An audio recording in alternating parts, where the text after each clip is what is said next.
All right, I'm taping this because Keegan, as you know, you're not here. Now, we're doing this, because you're not here, and maybe it'll work out better, we're going to do this a little bit differently today. All right, and what I mean is I've got the URLs for this, so don't worry about it. I'm going to send them to both of you. And what we're going to do is we're going to watch 4 videos. First one is just 5 minutes long, then 20, 15, and 18. Now, there's good news and bad news about this. The bad news is he doesn't use Java Android, he uses Kotlin. Don't worry about the Kotlin stuff, all right? Because the main difference between Kotlin and Java in here, I mean, there's other ones, but one of the main differences is you don't need semicolons at the end of a line. But what I'm concerned with is this second one that's here. We're going to look at all of them. But this second one, the author shows you how to use a constraint layout. Now, these might end up being really, really big videos because I normally don't like to record a video in a video because they can get real big. But I want to do it anyway because I want you to be able to see this. And I might stop at certain times just to mention different things to you. But again, there are 4 different things in here. I watched him yesterday. The guy might be foreign, but he speaks his English, I think, was as easy to understand as mine is. And they're good. They're not fantastic, but I'd say they're very good.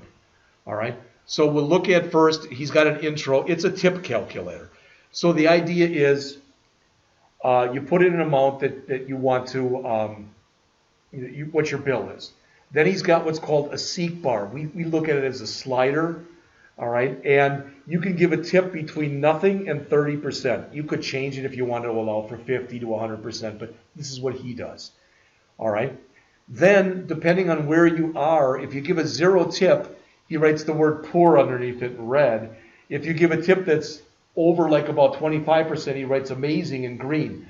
What I liked about what he does with that, though, is he does a little bit of animation work to do that. So when he goes through things in here and you say, well, that doesn't make any sense, don't worry about it. I'm more concerned because he does a nice job of laying out in video 2 the constraint layout. And that's the default layout in Android. All right. So what we'll do tomorrow when Keegan comes back, I'd rather do it then than do it today with you and then do it again tomorrow with him. We could do that too if you really want to, but I don't know if you'd get a lot out of it doing it twice. Maybe you would. I don't know.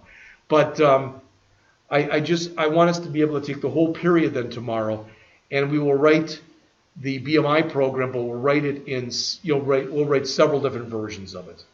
All right. Okay, so here's the first one. Let me turn the sound up almost all the way.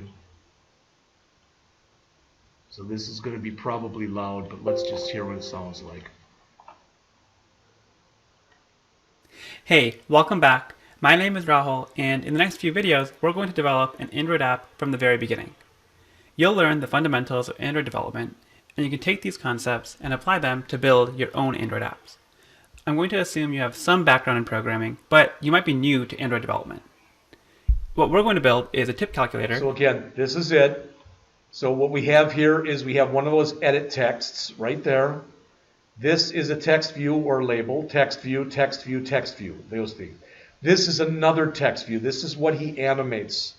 That if it's way on this end, it gets red and it says poor, and as it goes up, it'll get greener, and it'll say like acceptable, and then great, and then amazing. All right, this thing is called a seek bar in here. It's called a slider in some languages. Both of these, I believe, are also, I could be wrong, I think they're text views because they're set based on this. All right, so he'll go through this, and he even shows this on the bottom, how you can add this, and he brings in a heart emoji so you can see how that's done. It's not that that's that big a thing. And I have written the tip calculator with other classes before. He lays it out much better than I ever have. This is, like I said, to me it was worth watching just to see how he's very deliberate is the word I'll use. So, where you can enter in a base amount, a tip percentage, and the app will calculate the tip and total amount. Keep watching so we can build this together.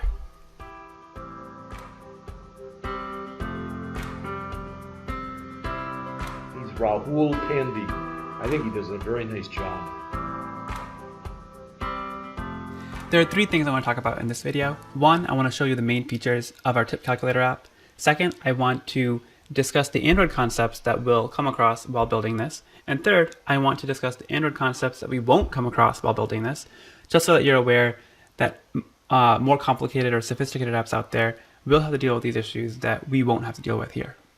If you're not interested in this overview, then feel free to skip this video and go directly to the second video in the series. Let's start with a demo of the TipCalculator so we can get an understanding of the main features.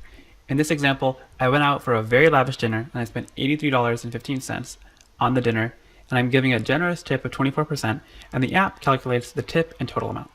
Just to make the math easier, let's change the amount to be $100. So you can see that the keyboard comes up and it only allows us to enter in numbers and decimals.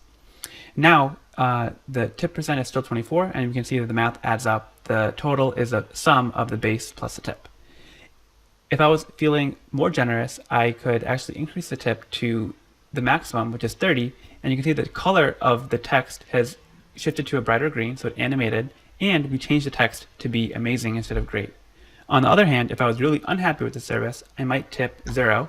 We consider that a poor tip, and the total is the sum of the base and the tip is nothing, so this makes sense. And finally, you can see at the bottom we have a footer which says who made the app. You can kind of personalize this to be whatever message you want. The concepts we learned while building the TipCalculator are going to be the same concepts that are fundamental to every Android app. First, creating the UI. Every app needs a user interface. The way we'll do this for the TipCalculator is using something called the constraint layout, which is a relatively recent addition to the Android ecosystem. Constraint layout allows us to create complex yet performant view hierarchies, and we'll talk more about what that means. But the constraint layout is going to be the view group that we use, and it contains all the other views that you saw, such as a text view, edit text, and seek bar. Second, every app needs to listen for user input. In our case, we'll have two ways for the user to input data. One, which is edit text, where the user can enter in the bill amount, and second, a seek bar where the user can indicate the tip percentage. And finally, styling and animations. Pretty much every Android app will have some amount of custom styling, and most apps will also have animations. So we'll scratch the surface of some custom styling, and we'll also have a really cool animation around changing the text color of the tip description. There's also a lot that we're not covering, and this is a good thing because it makes our app simple. Now, just so you know, that's the subject of the next chapter. So we're going to do the BMI, and we might even go back and do this if I've got time to go back and redo this, and then we will go back and put stuff on a new screen. You know, because typically if you're going to have an Android app, if you're going to go through all that trouble, you're going to have more than one screen. Not always, but typically you will. So he does not have multiple screens in this example. First, we're not going to cover multiple screens. Our app is a single screen, and that means that we don't have to deal with the complexity of multiple screens or multiple activities and having to deal with navigating between them and handling the back stack. Second, we're not going to be covering networking or dealing with the internet. As soon as you start to make API calls to some server, then you have to think about error handling, how long the request takes, and things like that, which we don't have to deal with because everything we're doing is local. And third, we're not going to be covering storage. There's no database and there's no internal storage that our app relies on. We're taking in user data and displaying that on the screen immediately. There's nothing to do with storage. So just so you know, the other thing I'd like to do, and I'm hoping to be able to do that this weekend, is I want to write a real simple to-do list app. But it won't use files, it won't use any kind of storage. Then when we get to that point, I'd like to add it so we can save our to-do list stuff to a file and then bring it back up. Then when we get to that point near the end of the semester, add it to a database. All right, so a to-do list is a good thing for something like that. It's something that makes sense. It's something that you typically would want to persist, etc. So. All three of these make our app much simpler, although you might encounter these in other apps in the real world. Once again, here's the completed TipCalculator application. I'll leave a link in the description to the GitHub repository which contains my code. Let me know if you have any questions. I'm here to help as much as I can. I'm sure when you build this app and you walk into a restaurant, you're going to be super popular because this app will literally have your name on it, and all your friends will be asking you to help them compute the tip that they're supposed to pay. So I'll see you in the next Okay, so before, because I don't want to keep having, in the next one, it's going to be long enough anyway. It's 19 and a half minutes long. But just look at the way he set this up. He's got this stuff lined up. This stuff is lined up. Constraint layouts, when we do the one for BMI, it'll look okay, but it won't look this nice. And also, tomorrow we're gonna build build this as a class, but I'm gonna give you the finished stuff. All right, and if we can get all of it done tomorrow, and my hope is we still can, because I planned on the first hour to do this today anyway. That I was going to do, but then I thought we'd start on the other stuff. But I don't want to do that without Keegan, without you here. But then Thursday and Friday, I will give you your first homework assignment. All right, and I will give you both days. There'll be lab both days. My hope is we're in the other room today, just so you know, Keegan, because Chad's back. My hope is that's the only day he's going to come in this week. But I try to email him every day to find out what's going on. So I'll try to keep, when we do the next one, he's going to do, this is the way he does it.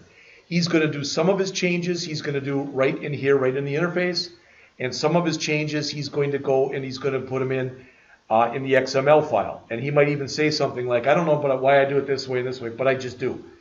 That's how I am. Today in class, somebody said, why'd you do it that way?